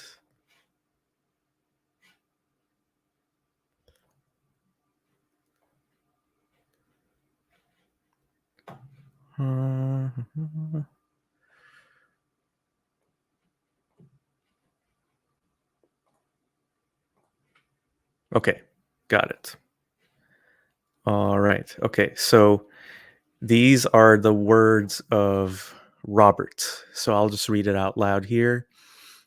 So Robert's argument is basically that atheists are already doing things like secular events, and that there's a lot of events that have used to be religious that have just become completely secular. So I will read. So Japan is a good case study of how religious rituals can be enjoyed in a secular way by a largely irreligious population.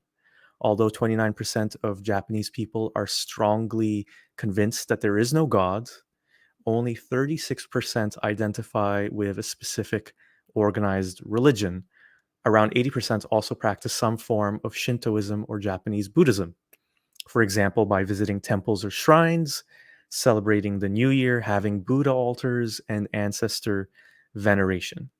While researching for this opinion, I as Robert, learned that many Japanese people actually dislike the idea of religion in general because for them, religion is both synonymous with compulsion and a separate entity from the actual rituals. According to those numbers, it is clear that atheism and even complete rejection of religion itself are not inherent barriers to hosting and attending religious festivals. This demonstrates that large-scale religious holidays hosted and attended mainly by atheists and staunch secularists are not some hypothetical idea that might be possible in an ideal world, but a real-life phenomenon that happens every day. Halloween is another great example of a religious holiday that anybody can enjoy. People think acting crazy and wearing costumes is just Western debauchery. Very well put, Robert. But these activities were originally meant to scare away demons so the dead could get into heaven. Today, this Christian holiday is mostly celebrated without compulsion or exclusion, similar to St. Patrick's Day.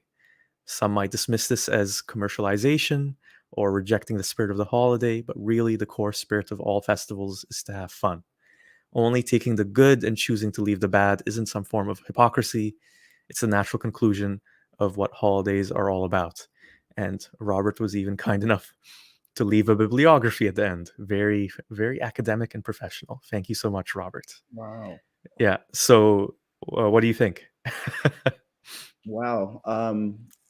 I mean, those were some really good points. I'd have to probably look at that more and actually read the small details. But from just what I was hearing now, it seems like that's why I was so interested in how many Muslims actually even celebrate Eid religiously or Yeah. Ramadan Ramadan religiously. Ramadan is a little bit more religious, you know, and to be honest, it's less of a holiday.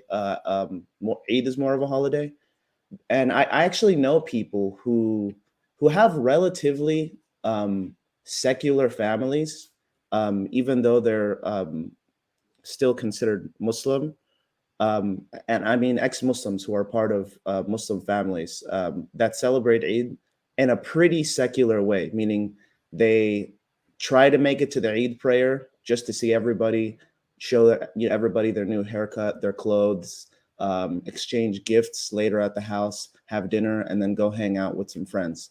And for me personally, I think maybe there is a place for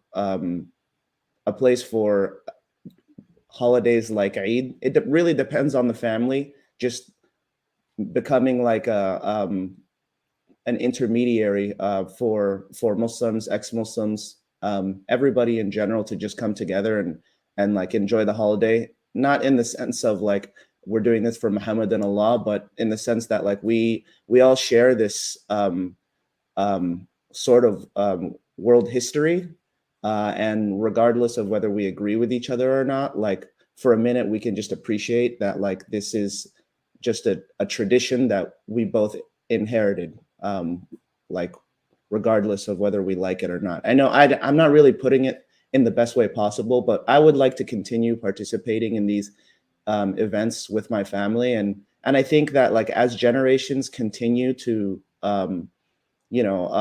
like take hold and like develop their own families, you will start to see a modernization of Islam and maybe eventually a version of Eid that is actually pretty inclusive and just, you know, for shits and giggles. Stripped of the dogma. That would be incredible. I think that would be amazing. And as you can see from the example of Nazone75 here, who says, I personally celebrate Eid with my family, but skip prayer. We still enjoy the day together. So maybe this is just a transition phase of how this thing is happening.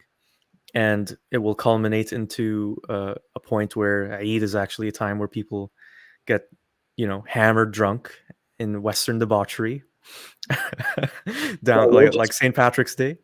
We'll Trojan horse Eid. We'll Trojan horse Eid. We're just to clarify for anyone who's watching, we're just joking. We are completely joking. But yeah, thank you so much, Post Muslim. I do have someone waiting, and I think this will be the last caller for the stream. Zagros, just let me know in the private chat if you're ready to go. Oh, he just gave me the thumbs up, so he is ready to go. Thanks for having me on. Always so thank you so much, Post Muslim. Post Muslim is working on something very interesting of his own that I hope you can share. Feel free to share it in a future live stream with the community here. And yeah, I wish you luck on that. If you want to talk about it right now, feel free to do so. No, thanks. I honestly, okay. I might just be a contributor. You know what I mean? Okay.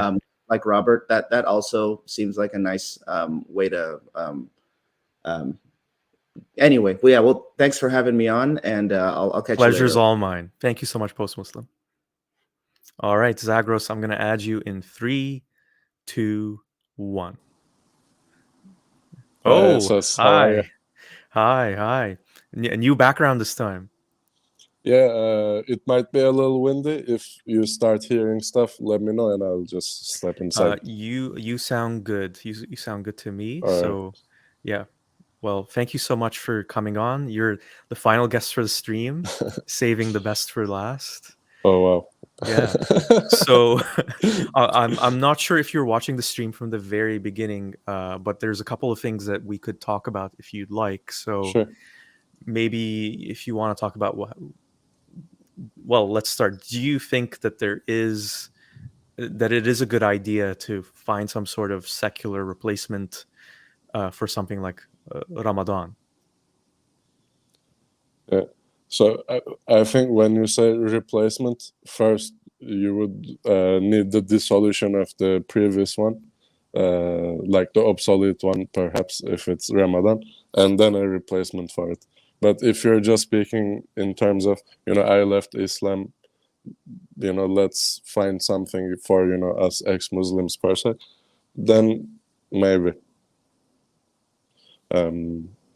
But if the sole purpose of this gathering would be, to gather around the perhaps sole common point, between all of you, which would be, let's say, being an ex-Muslim, then I'm not sure how good of an idea it is. No, that's a fair point to make, because it comes down to what the goal or objective is. So I guess, okay, I'll put this question to you then. If you could so you're in charge of this job, you could create an ideal event to celebrate whatever you want to celebrate. Let's say celebrate life, or celebrate the good things that we have, and to bring people together.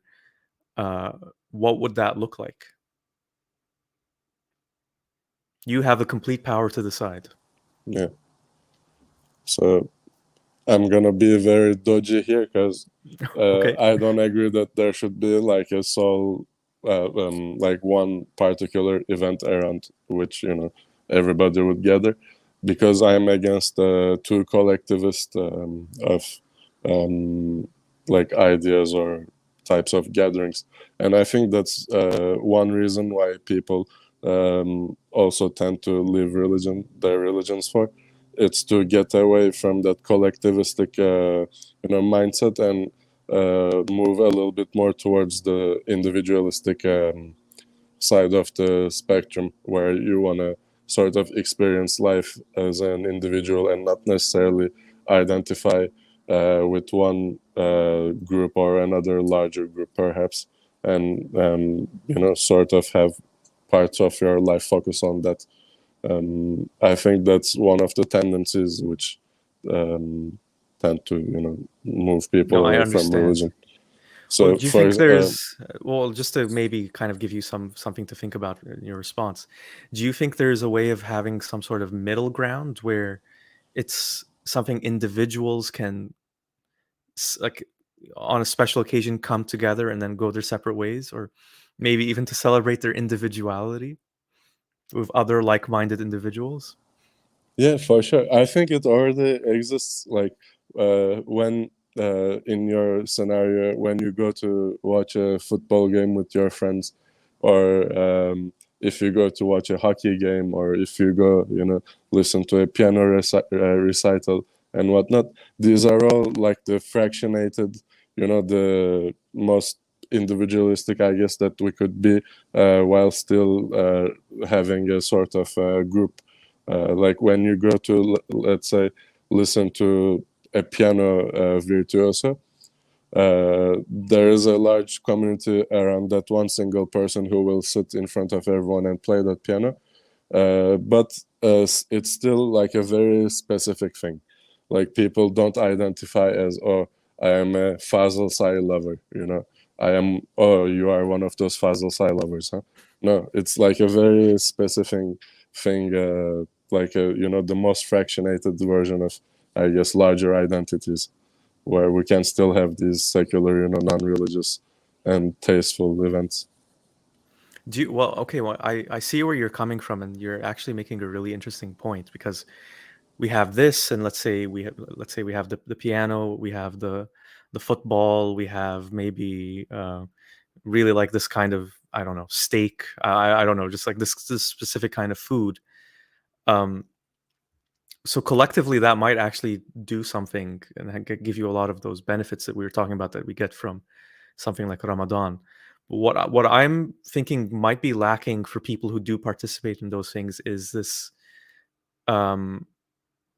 is something that connects you to something that's maybe a bit more profound than that, or something that's more fundamental, if you know what I mean. Because let's say you're going to the concerts of this musician, you really love this musician, and you really enjoy their music. You go, and it's something you enjoy, but it's not your whole life, as you said.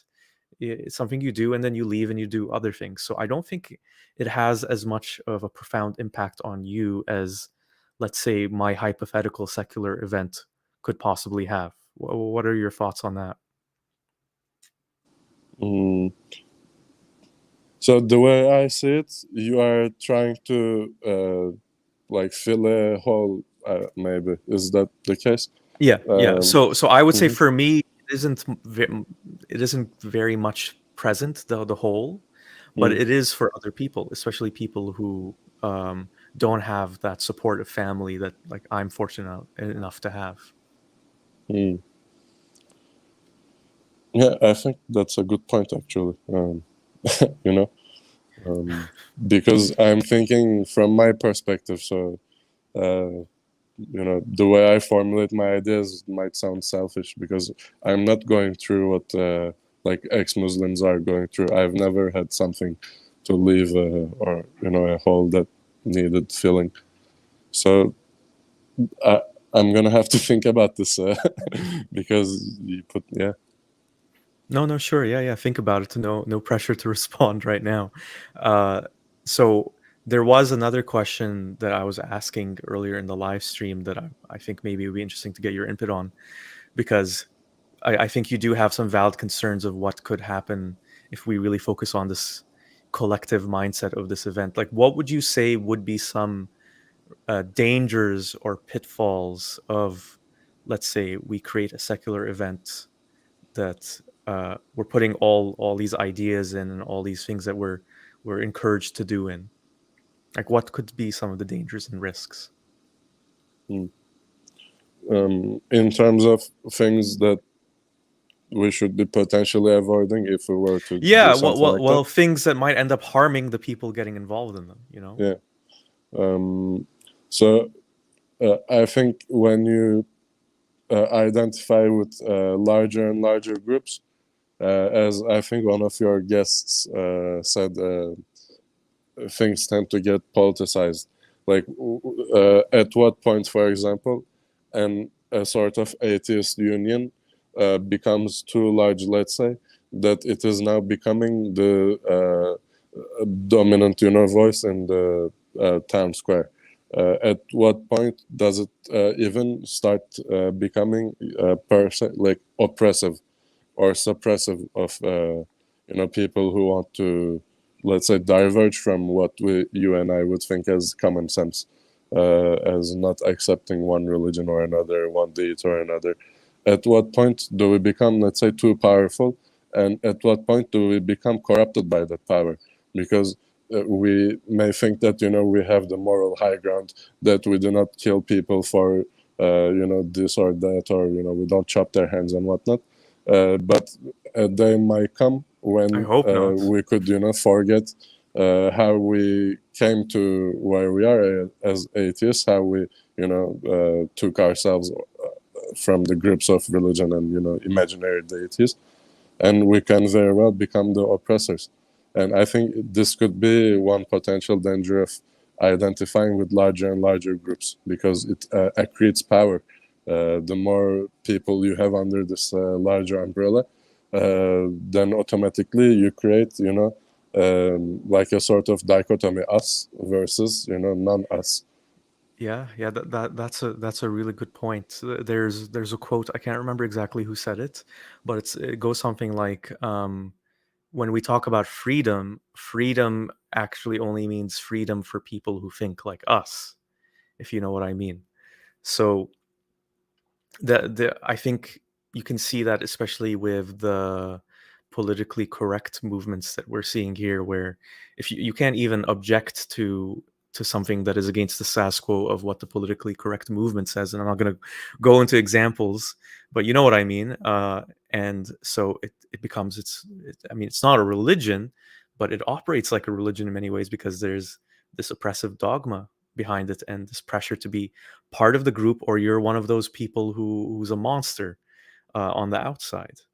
So to your point, maybe it would be better if, instead of one big umbrella organization or umbrella event, we just have a lot of smaller ones that are based on more specific things that have kind of a similar idea behind them, if that makes sense. Perhaps that's better. Yeah, I think we should be careful as to, you know, what we try to do. So there's like this huge beast that just flew in. I think it was a huge butterfly. Oh, okay. Uh, sorry, I You're forgot where you're I was going. alive. You're still Yeah. alive. Can you repeat what you last said? Because that thing really took me away. Oh, how big was it? Oh my It god. was really big. I was just saying that, and this is building on your suggestion earlier, that perhaps it's better to have a lot of smaller events, smaller groups that have the same kind of underlying idea or motivation behind them instead of one big umbrella thing. Yeah, thank you. Yeah, so we should be careful and examine, the nature of what we try to accomplish, because sometimes we try to disguise, certain like innate tendencies in like sweet language and nice ideas and dreams and hopes. But when you look at the very nature, it might carry like a potential for danger. So we should be careful as to examining the nature. Does it have any sort of, let's say, religious or, as you were saying, like dogmatic tendencies that we are not really necessarily seeing at first glance?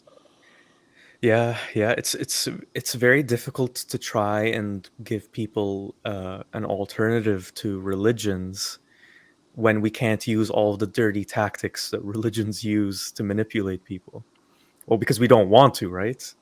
But the problem is, though, those dirty tactics are so effective and keep people sucked into the belief, and it's tough to find a way to just convince people otherwise. So I guess if there's one thing that we can summarize as the challenge, it's that, like, getting people to want to do those things without making it feel like they have to, and for them to do it of their own volition because they feel like it's for their own good, without telling them what their own good is. So it's really tough in that sense. Yeah. I do acknowledge that religion is a very powerful thing. Like it does, I think, potentially create like a large hole. But that's the thing. I don't want to get too mathematical, but it can be hard to know. So we understand that there's a hole, but it is a sort of, amorphous, like shapeless, dimensionless type of hole, like an emotional one. So to try and emulate or simulate something that would neatly fit and feel and even seal that hole, I think is something that people who live their religions cannot necessarily accomplish by trying to fit something in there.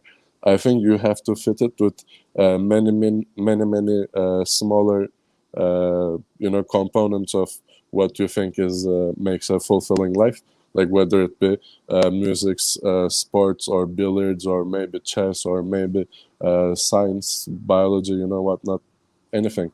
And you start filling that hole with smaller components. I think that can lead to better approximations on trying to get a specific shape. That's a fair point, because you don't also want to put too much pressure on this one thing to fill the amorphous void within you.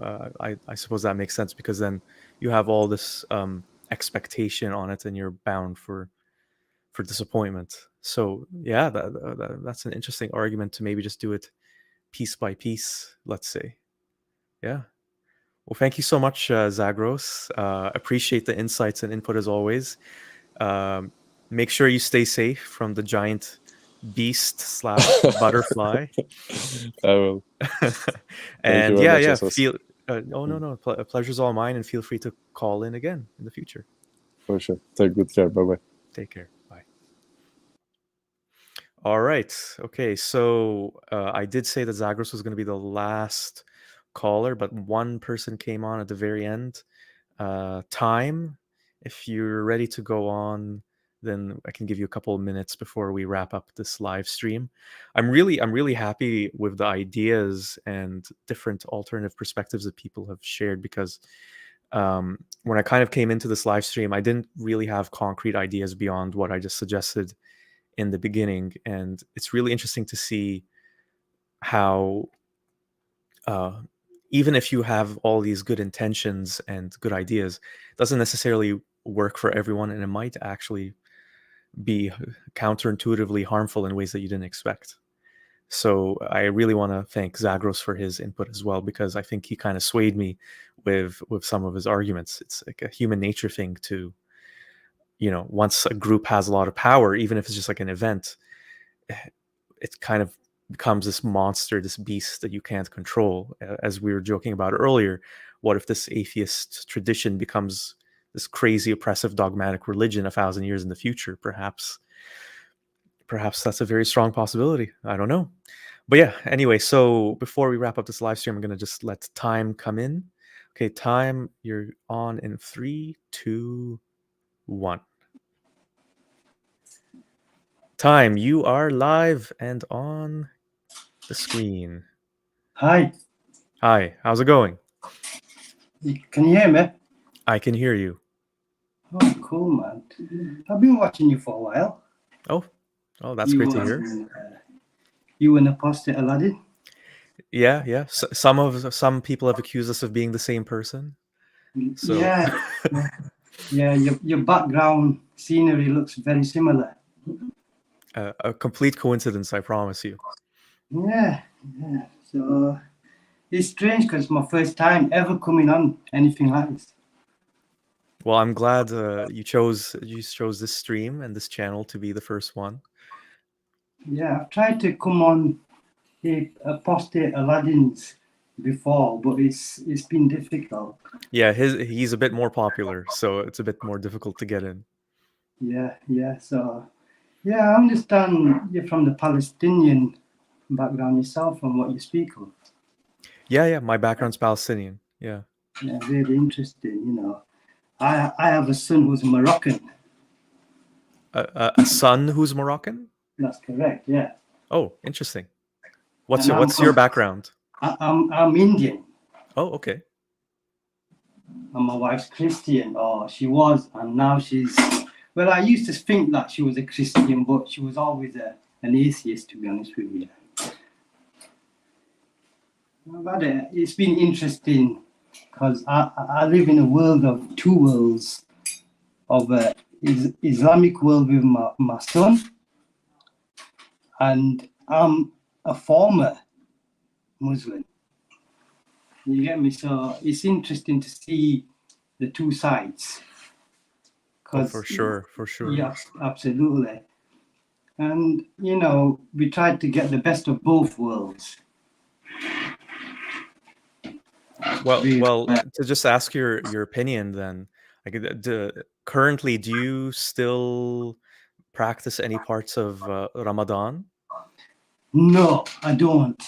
I haven't for many years. I've not done it for many years.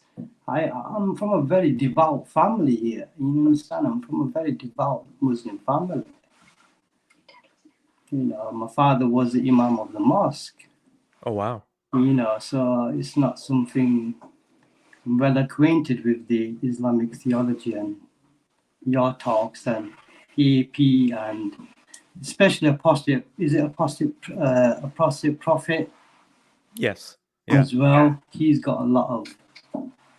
a lot of hate for what he speaks of, and we should be able to have the opportunity to speak as you want to speak. You shouldn't be able to be restricted in your speech. I completely agree. And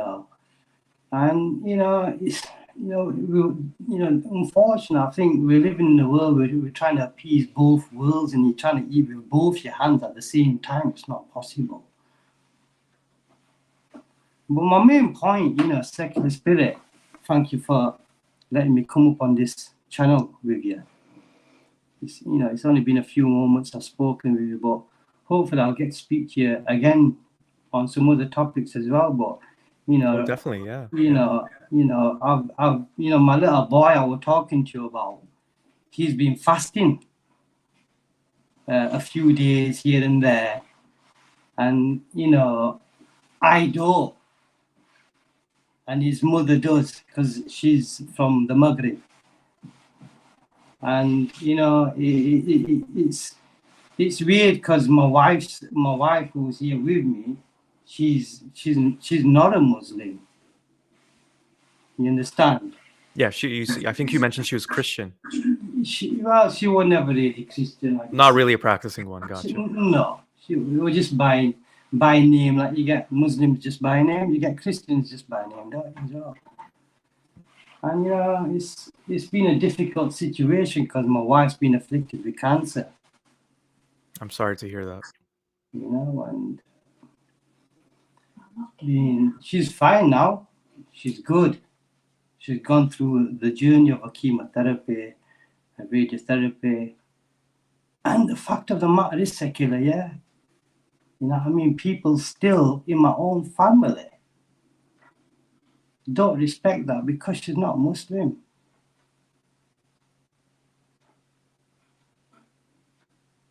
I'm sorry to hear that. Yeah, absolutely. It's a tragedy, really, isn't it? Is this time of the year difficult for you just because your family's devout? No, I don't let it be difficult with me.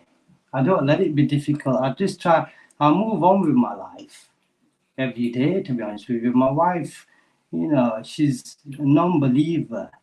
And, you know, my family doesn't accept the fact that she's a non-Muslim. You know, she can't really come to the house. It's not because she's not Muslim. Simple as.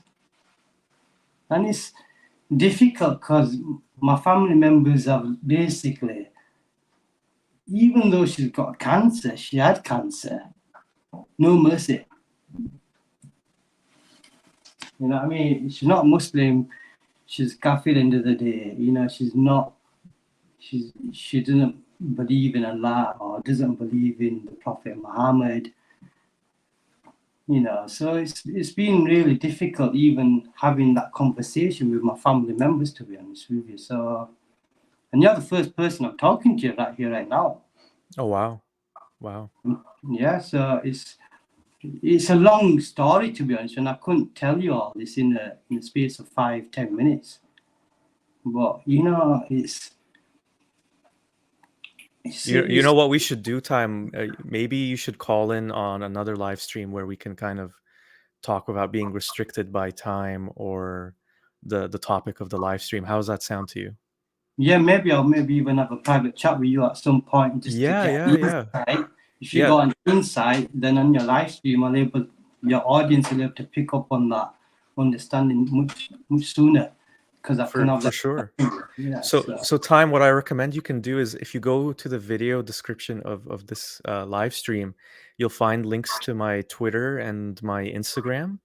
And so you can direct message me on either of those and we can correspond and maybe set something up for a future live stream or something in private if that's more comfortable for you. Yeah, how's that sound? That'd be really cool because okay, I've had to really, today I've had to really put myself in this room and really get my guts together and even come on this show, to be honest with you, secular. Well, I'm glad you did. Not easy just coming up on these shows and saying what you want to say, because I've got to always protect myself. You know what it's about. I've always got to protect my identity. That's what it's about for me. It's not easy. You know how it is in that scene. I do. It's a shame. I'm not going to live a life of fear. Why should I? I'm in the UK. You understand? You know, it's why should I live in fear in a community? I live in a Muslim community. You know, but I speak to a lot of people in the community and speak to a lot of religious people. When you pick up on these, you know, intellectual questions about Islam and what Islam is, what Islam's end goal is, what is the main purpose of this religion of Al-Islam. I'm well acquainted with Quran and Hadith and all these other subjects and all these different madhabs. You know, I'm from, like I said, I'm understanding of Islam very well from a very young age. I come from a very religious family. So yeah, Time. Let's talk about this in private, and then maybe we can set something up for a future live stream. Because I unfortunately have to wrap this up. Yeah, absolutely. Then maybe But we thank you so much for coming on, though. I do appreciate it. I'm sure it wasn't easy. Well, it's not about it being easy. You got to stay positive, secular. You For got to sure. live your life. You can't let dogma and religion and family and politics get in the way. You've got to keep moving on. You got to keep moving on. What are you going to do? Just go into a corner, curl up and die? You can't do that, can you? Definitely not. You've got a strong spirit, secular spirit. That's why you call you secular spirit. Indeed. So I'll speak to you again soon. Definitely. Yeah, please message me on Twitter, Instagram, or whichever is easiest for you. Okay, we'll speak again. All right. Thank you very much for the opportunity. Take care, Time. Thank you. So thank you so much, Time. It was really interesting to hear your perspective. Unfortunately, I didn't have much time to keep the stream going, and it's not really on topic either. But we can do something later on, as I mentioned. Feel free to message me. And yeah, we got Count Dracula, who's a former caller. Hey, Count Dracula. Unfortunately, you came at the very end, so well, I'm about to go off air, but maybe we can catch up on a future live stream. And yeah, so thank you everyone for tuning in, and thank you for all of your input. I really appreciate it, and I hope that you can take the conversations that we had, the discussions and ideas in this live stream with you in your personal lives and share it with others who you think would be interested and might learn something. And as I mentioned, who knows what will happen? We'll start with these conversations and we'll take it to wherever it can go, hopefully somewhere good. And yeah, okay. I hope everyone enjoys the rest of their Sunday. And if you're watching this in the future, I hope you take something out of this message. And again, I hope you can like this video and subscribe. And if you missed it in the beginning of the video, I just started my own Patreon page as of yesterday. So if you want to support this channel and help it grow, the link's in the video description. And I think Music Guy, who's been a great moderator as always, left a link in the live chat as well. So you can find that there and more info if that's something you'd be interested in doing, supporting this channel. Otherwise, I'm Secular Spirit, and I'll be back with another video soon. Take care, everyone.